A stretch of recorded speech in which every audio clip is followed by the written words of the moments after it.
Welcome to 25 Collins Street in Turvey Park. We're joined here today by Angus McLeod. How are you going, Angus? Yeah, thanks, mate. Yeah, good. Good spring day. It is. Angus is one of the leading auctioneers in the Wagga region. Obviously, has done many auctions in your day. Angus, how many do you think? Oh, look, mate, I couldn't tell you, to be honest. It'd have to be in excess of a couple of thousand property auctions at least. Well, there you go. Yeah. So, pretty skilled to be able to answer a few questions today. And what we're going to talk about is the advantages on both a purchaser and a seller when it comes to going to auction.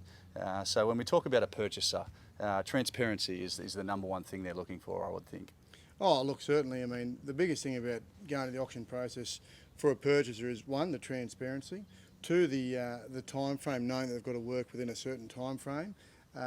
Thirdly, they can see what the market's doing. That comes back to the transparency, but it gives them more confidence, knowing that they can bid, knowing that, okay, well, buyer X has gone to this, well, I can go to more because I know that he's willing to go. That must be where the market's at, And that's the biggest plus for a purchaser, as opposed to not knowing what the market's doing, all under cloak and dagger, and and not really having that. As you say, transparency about the process. Yeah, so I always say to any purchaser, have a plan, stick to that plan, and obviously from there a result will be given, and most of the time that will be you will buy the house.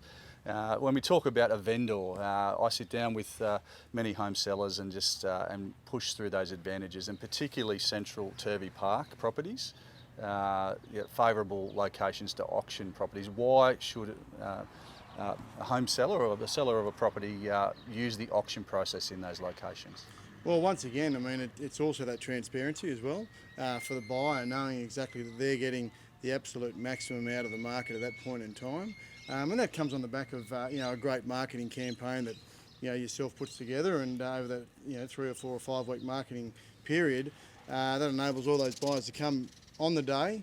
They're competing under the auction terms and conditions of sale, which, as we all know, are binding. So once that hammer falls and you're holding the number, then that property sells. Whereas in the other forms of sale, there are not that binding aspects to it, and sometimes the property can fall over as a result of other circumstances aren't known at that particular time. So the auction process, certainly for both purchaser and vendor, is that they know that they're buying on that contract, and that it will settle in 28 or 42 or whatever that given time frame is. Exactly, and for me, putting a price on a central or Turvey Park property is extremely difficult, and the auction takes care of that. The market delivers a market price, and on some occasions it will be a tad higher than you think, but that's the auction process is all about that. So thanks for joining us today. There's a few bits and pieces. If you want to talk a little bit more about auctions, Angus McLeod or Matt Longmore and myself can help you with that, and we'll catch you again.